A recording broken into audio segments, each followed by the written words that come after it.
Arrancamos ya Generación Euro, penúltima Generación Euro de la semana, porque cuando recuperéis este enlace ya serán las 9 de la mañana del jueves 3 de octubre de 2024. Tengo una especial satisfacción, no voy a decir que me cabe un gran orgullo y satisfacción para no incurrir en un chiste fácil, pero porque en este caso es sincera y es real. Tengo una especial satisfacción en presentaros hoy, además presencialmente, en los estudios de Periodista Digital, a uno de nuestros grandes economistas, a un sabio económico, a un catedrático, profesor, autor de numerosos libros, fino y certero analista, sin partidismos. Nunca le veréis escorarse ni a un extremo ni al otro, ni por supuesto a dejarse influir por el ruido externo a la hora de ofrecernos su diagnosis económica, que siempre es acertada. Rafael Pampillón, muy buenos días. Hola, buenos días. Buenos días. Rafael Pampillón, lo sabéis, y además es muy activo en redes sociales, en Twitter, es catedrático de Economía en el IE Business School, también en el CEU San Pablo. Has escrito un montón de libros. Recuerdo que, no sé si el último o uno de los últimos, nos lo presentaste aquí hace alrededor de un año y medio. Y por empezar, voy a ser muy original para empezar. ¿Cómo está la economía española a día de hoy? Hazme una foto fija de la economía española, pues eso, en octubre de 2024.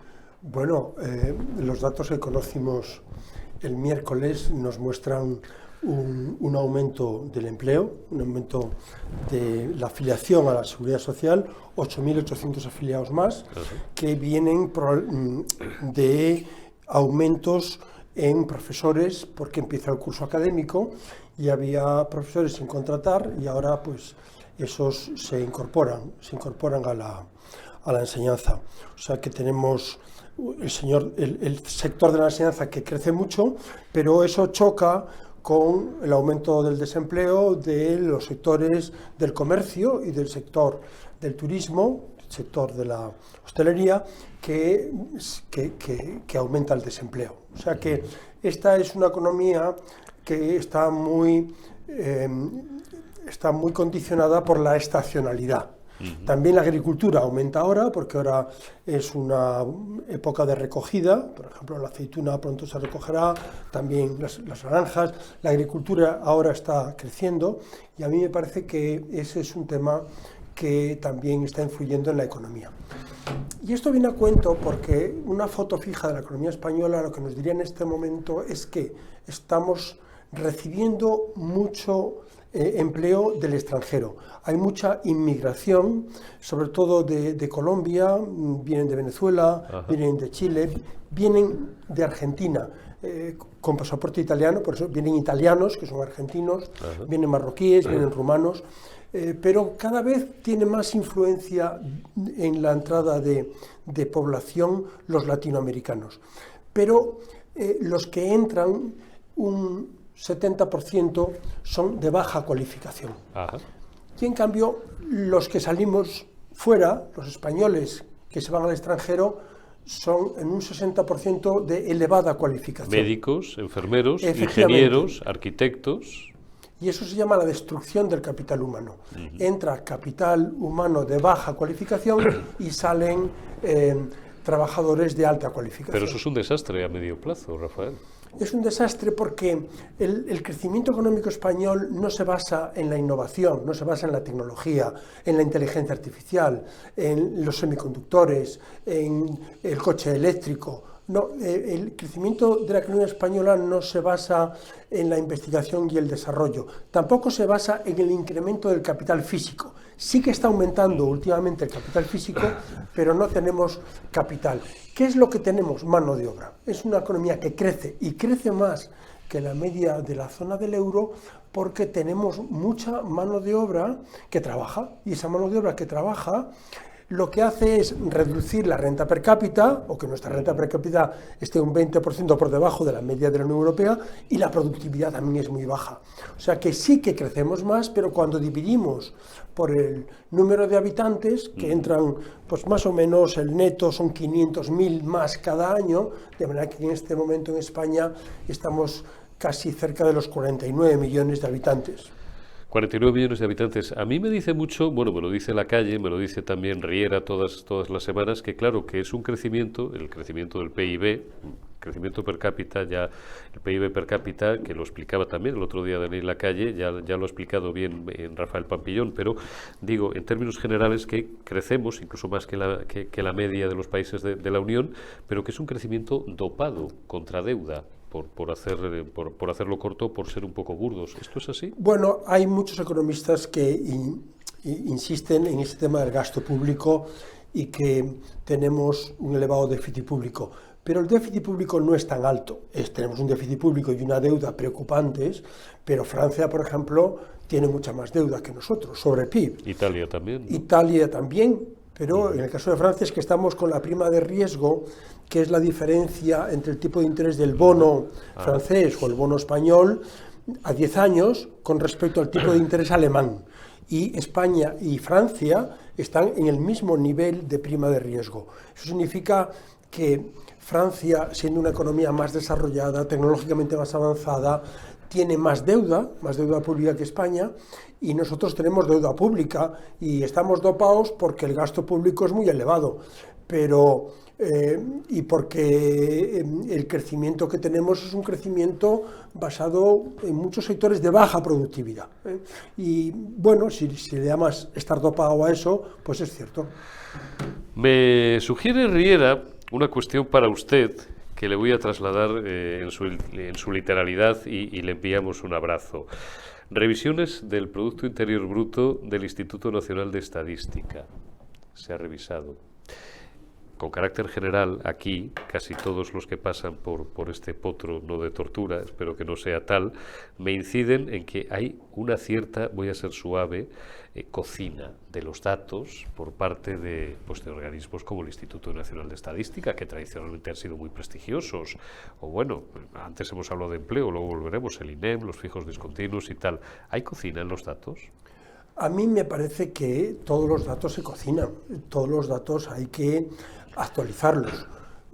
Yo me fío del INE, o sea, yo parto de ahí, porque si no me fiara del INE, ya no me puedo fiar de nadie. Entonces yo me fío del INE porque tiene mucha gente trabajando, tiene mucha gente en sectores de todos, de la industria, de los servicios, gente que obtiene información, que es de derechas, que es de izquierdas.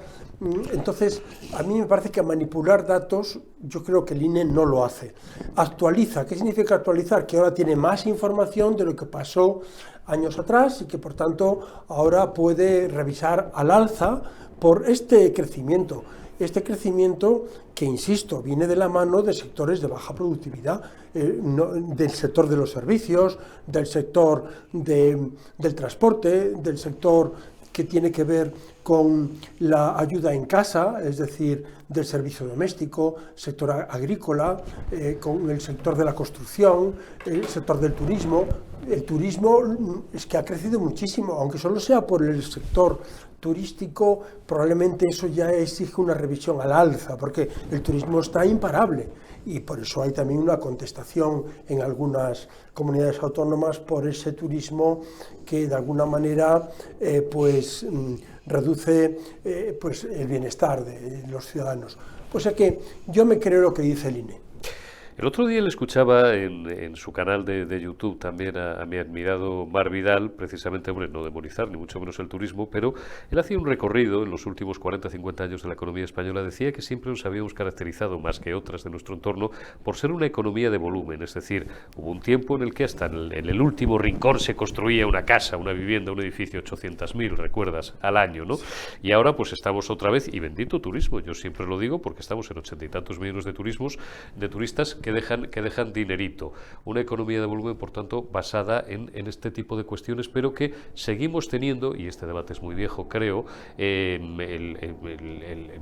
la eterna discusión de a ver cuándo de una buena vez los políticos hacen un pacto de Estado, se sientan a decidir qué queremos ser de mayores, qué modelo productivo, porque y esto yo lo he dicho, y esto aquí sí que me mojo, yo no escucho a los políticos en campaña hablar de inteligencia artificial, no escucho hablar del nuevo modelo de relaciones laborales, no escucho hablar, bueno, de otras cuestiones que alguien dirá, no tienen que ver, todo tiene que ver, la pérdida de privacidad a la que estamos ya sometidos y la nueva sociedad a la que vamos o en la que estamos ya, es decir, estamos ya instalados en un mundo nuevo que, por tanto, generará unas relaciones laborales nuevas y un modelo productivo nuevo, y de eso en España no se habla, Rafael.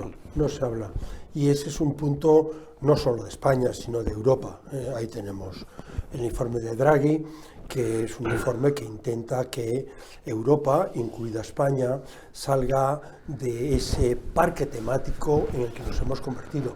Los parques temáticos se caracterizan porque no crecen, son siempre iguales. Sí. Y Europa se ha quedado fuera del avance tecnológico de China, de Estados Unidos, de la competición mundial por producir en sectores de alta tecnología. Y en cuanto a ese sector que has mencionado solo de pasada, el sector de la construcción, Sí. tenemos un problema, y es que Sí. los visados, es decir, el futuro de lo que se va a construir, vienen a ser como unas 120.000 viviendas nuevas. Claramente insuficiente. Insuficientes Muy porque insuficiente. las familias que en este momento se están creando, familias netas, unas desaparecen y otras aparecen.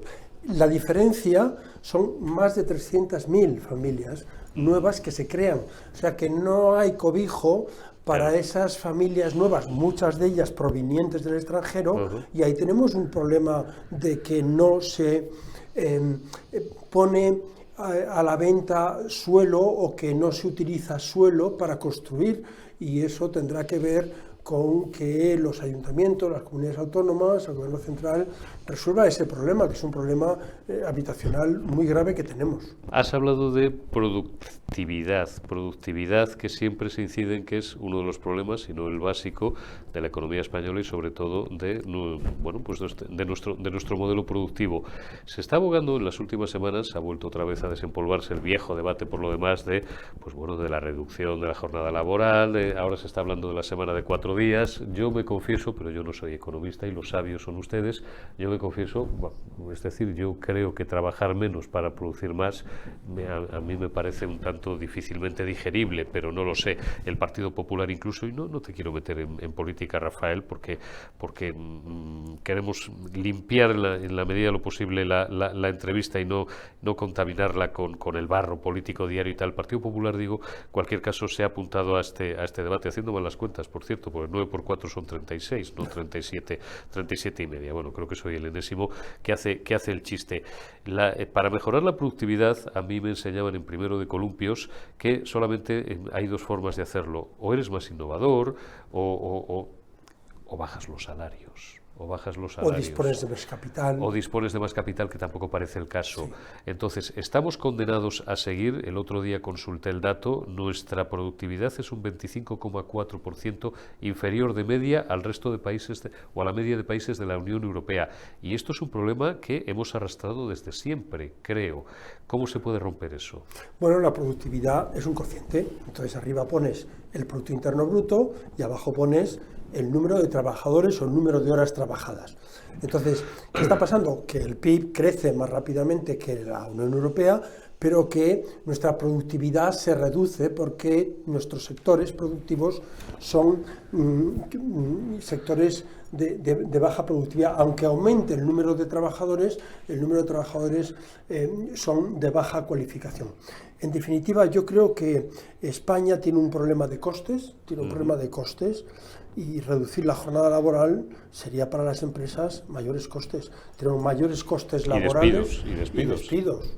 Mayores costes laborales, tenemos mayores costes sociales, están aumentando los costes fiscales a las empresas, las cotizaciones sociales están disparadas, tenemos costes energéticos quizá menores que la Unión Europea, pero sí mayores que Estados Unidos, que tienen un coste energético más barato. O sea que todo lo que sea flexibilizar el mercado laboral, todo lo que sea que cada oveja encuentre su pareja y que no haya tantas vacantes libres, para lo cual hace falta formación profesional. Ajá. Y parte de nuestro problema es el capital humano.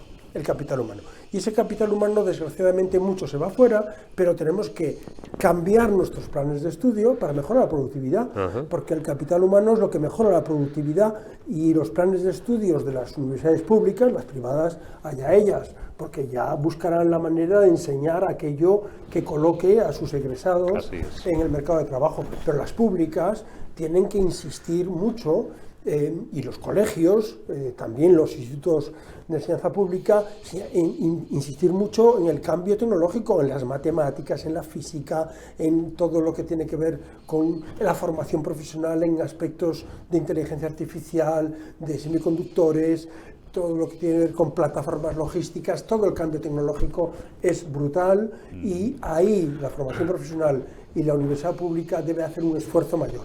No es una vergüenza, cuando no una distorsión, Rafael, que, por un lado, haya puestos que pues no se cubran, teniendo 3 millones y pico de parados como tenemos, un 11% según la contabilidad oficial. Hay quien dice que es un poco más de desempleo.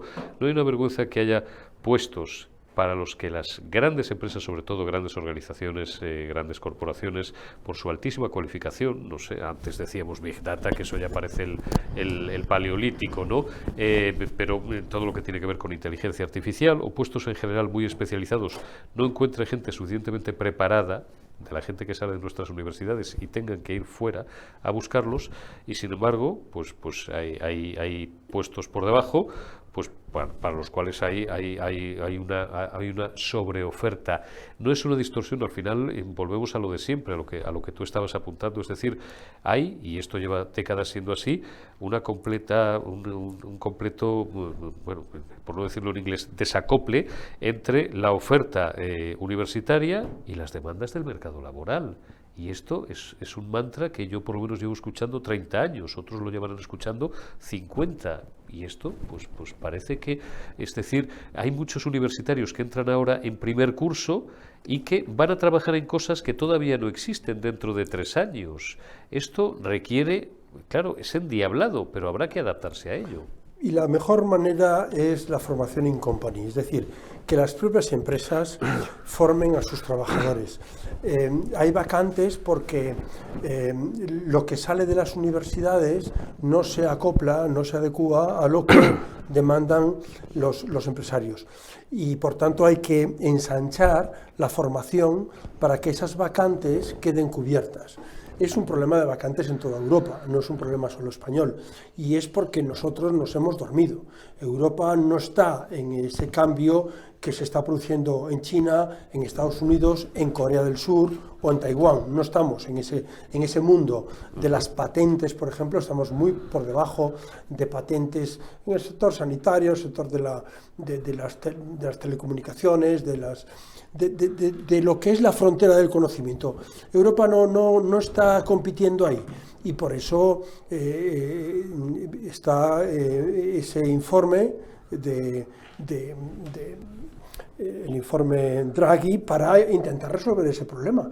Y nosotros somos los primeros de la clase en emitir menos gases de efecto invernadero, tenemos unos costes muy elevados en pagar por las emisiones, de los derechos de emisión, somos los primeros de la clase en ayuda al desarrollo, somos los primeros de la clase en tener las mejores marcas de lujo, Gucci, Mercedes-Benz, pues cualquiera de estas marcas francesas o suizas, Rolex, tenemos unas marcas que son las mejores del mundo. Pero claro, cuando China empieza a flojear un poco, deja de comprar Mercedes-Benz, cuando se dejan de vender esos productos de lujo en el exterior, China es el mayor mercado mundial con 1.300.000, o Estados Unidos, cuando dejamos de vender en esos sectores que no son de primera necesidad, pues lo que está sucediendo es que países como Alemania se estancan, y Alemania está estancada, Alemania está sin crecer,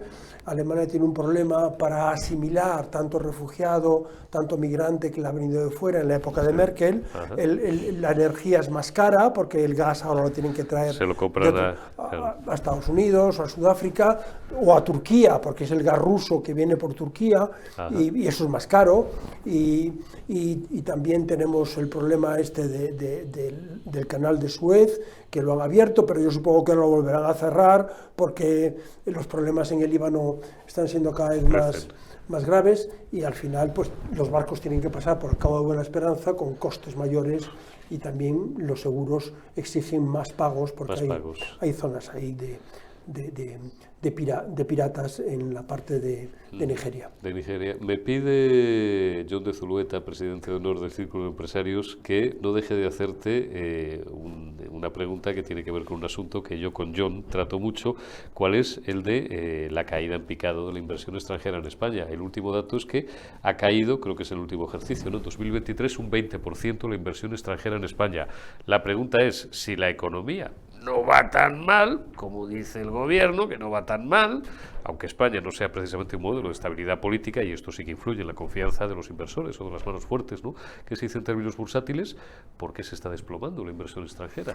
Porque las instituciones están debilitando. Es decir, la inversión extranjera viene cuando un país no tiene corrupción, cuando en un país se aplica el derecho, es lo que se llama el Estado de Derecho, cuando se cumplen los contratos, cuando no hay cambios en la fiscalidad que hacen que se genere incertidumbre, cuando se colonizan las instituciones, el Banco de España o la Comisión Nacional del Mercado de Valores, la Comisión Nacional de los Mercados y de la Competencia. Es decir, las instituciones tienen que ser independientes. Los países ricos son ricos porque tienen buenas instituciones. Los países pobres son pobres porque tienen malas instituciones. Ajá. Y entonces el Poder Judicial tiene que ser independiente, no puede estar politizado. Y además, si a eso se une los mayores costes que estamos teniendo aquí, por la subida del salario mínimo, los mayores costes por la subida de las cotizaciones sociales, los mayores costes laborales, fiscales, mayores costes sociales, pues la inversión extranjera no viene. No solo no viene, sino que el superávit en la cuenta corriente española está haciéndonos ver que mucho del ahorro español que se está generando se va fuera a financiar otras empresas, otros proyectos que están en el exterior. Por tanto, desgraciadamente en este momento nuestro ahorro, no todo el ahorro financia la economía española, sino que una gran parte de nuestro ahorro se va al exterior. Hemos escuchado decir incluso, sobre todo algunos ministros del ala comunista del gobierno de coalición, pero algún socialista también, voy a ampliar el término, amenazar con legislar para evitar una fuga de capitales, ¿no?, a raíz del precedente de Ferrovial, etcétera, etcétera y tal. Y yo me pregunto, ¿y esto cómo se puede hacer en un contexto de libre mercado? Para que no, es que se nos está yendo el dinero, es que, joder, se van a invertir a empresas holandesas o a empresas de Estados Unidos. Ya, bueno, oiga, y usted qué me cuenta, pues ofrezca condiciones más atractivas en nuestro país para que los grandes capitales y las grandes fortunas y los grandes fondos de inversión, que tenemos alguno también, se queden aquí, no se vayan fuera. Digo, no sé, entre las instituciones que hablaba antes, una muy buena institución es la libertad de prensa, es la libertad de expresión. ¿Por qué? Porque eso levanta problemas, eso genera debate, eso permite ver dónde hay corrupción. Y otro buen mecanismo, una buena institución, es el mercado. Entonces, dentro de la Unión Europea, eso que pretenden es imposible. Aquí hay libertad de movimientos de capitales, de personas, de bienes, de servicios. Es decir, no se puede limitar el movimiento de capitales dentro de la Unión Europea, que somos 27 países, o sea que eso realmente está fuera de lugar.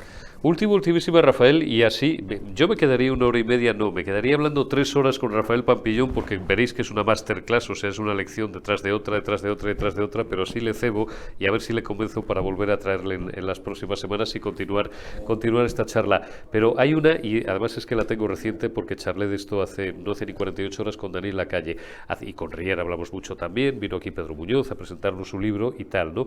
¿Es sostenible, también voy a ser muy original, es sostenible el modelo de pensiones en España, el sistema de pensiones, o, como sostienen muchos economistas, técnicamente, si no a corto, como mucho a medio plazo, está virtualmente quebrado? Bueno, está quebrado, lo sabe todo el mundo. La generación del baby boom, los que tienen ahora entre 60, 65 años, 55, esas son unas generaciones muy amplias, unas cohortes de muchísima gente que se jubilará.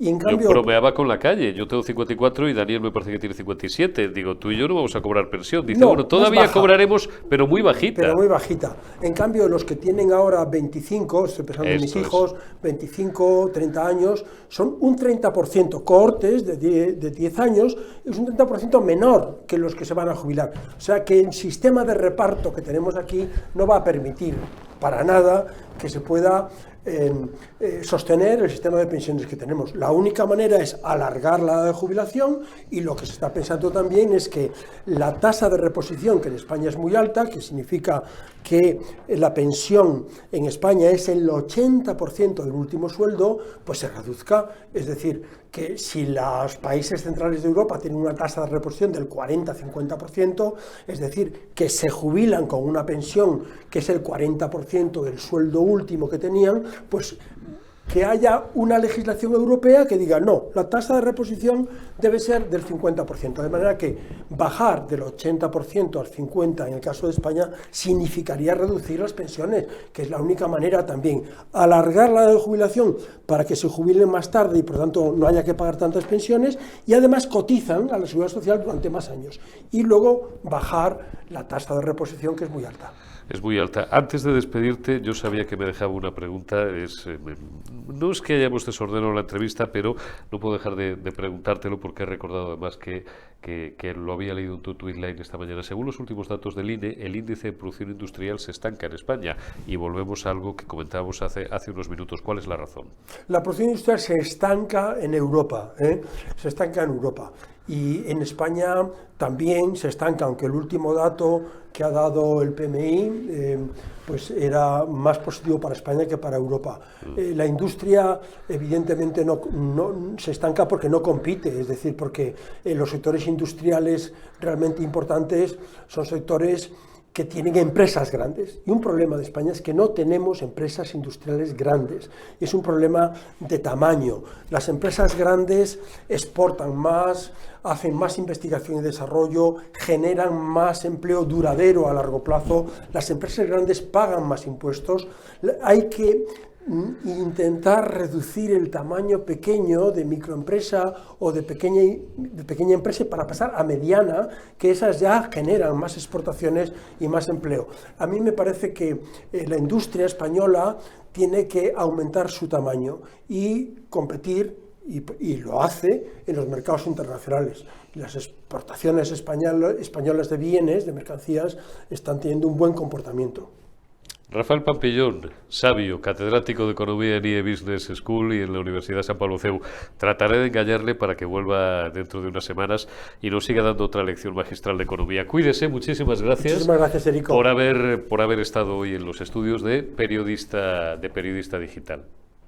Continuamos en Generación Euro y saludamos ya a mi buena amiga Milagros Marcos, diputada del Grupo Popular y portavoz de este grupo en la Comisión Mixta para la Unión Europea. Milagros, ¿cómo estás? Feliz semana. Muy bien, feliz semana. Bueno, oye, me ha dicho un pajarito que te han ofrecido codirigir o dirigir una cátedra en alguna universidad que lamento no recordar para transformación social competitiva.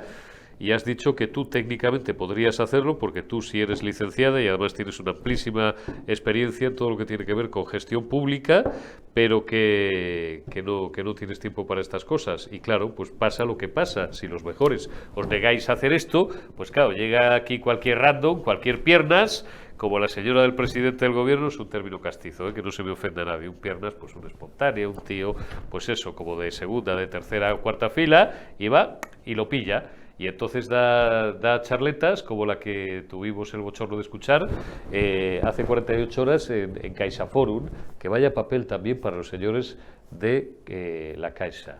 Que supongo que les interesará mucho el patrocinio, ¿no? Ceder sus instalaciones para hablar de crear marcos que permitan dibujar escenarios en los cuales generar un contexto de entendimiento para que los distintos actores involucrados en esta problemática sangrante, bla, bla, bla, bla, bla, y encima leyendo un papel que evidentemente no ha escrito ella y trastabillándose cada 5 minutos. ¡Qué vergüenza, Milagros! Bueno, realmente ha hecho lo que sabe hacer, ¿no? Que es promover una cátedra o hacer un evento para captar fondos. Y en eso hay que conocer que es una experta. Yo eso no sé hacerlo. Realmente yo podría trabajar, yo podría impartir docencia de forma transparente, pero de verdad, no con una transparencia en la que de entrada no dejan entrar a los medios, ¿no? Para ser más transparentes. Ya te digo. Bueno, creo que ya está bien de tomarnos el pelo a todos, ¿no? O sea, es una forma de reírse de todo el mundo. O sea, aquí a ellos les vale todo. Efectivamente quieren captar fondos, que para eso era todo esto, y estoy convencida de que, lo sabemos todos, son los más hábiles captando fondos. Además lo hacen en familia. Reparten entre todos, entre el hermano, entre el señor presidente, todos colaboran en esa captación de fondos. Total. Coldo, Ábalos, toda la familia, todo el entorno del señor Sánchez colaboran con esto. Pero creo que de verdad lo de ayer ya no puede ir a más, o sea, no se pueden reír más de España y de los españoles, que vuelva esta señora a decir que sin ser catedrática quiere plantear estar en una cátedra, que además la Complutense se lo consienta, ¿no? Es algo que ya no entiendo qué pasa en la universidad, en esa universidad en este momento. Y bueno, pues si pretenden reírse de todos los españoles, pues lo están consiguiendo, porque desde luego otra cosa no se entiende, ¿no? Muy rapidito, Milagros. Sí, que tienes una reunión importantísima exactamente en 5 minutos y he prometido, por tanto, como juez, pobre de mí, yo que no soy nadie, concederte el 3er grado a toda velocidad. Datos de paro, muy rápido. Bueno, y creo que todos los podemos haber visto esta mañana, ¿no? Estamos viendo cómo el paro sube en más de 3.000 personas. Es el segundo peor dato de la década. Hombre, no contamos el año del COVID, que estábamos todos como estábamos. Cerrados. Pero sobre todo es que más del 80% de los contratos son temporales, parciales o fijos discontinuos, que para el caso es lo mismo, ¿no? Y el 25% son del sector público.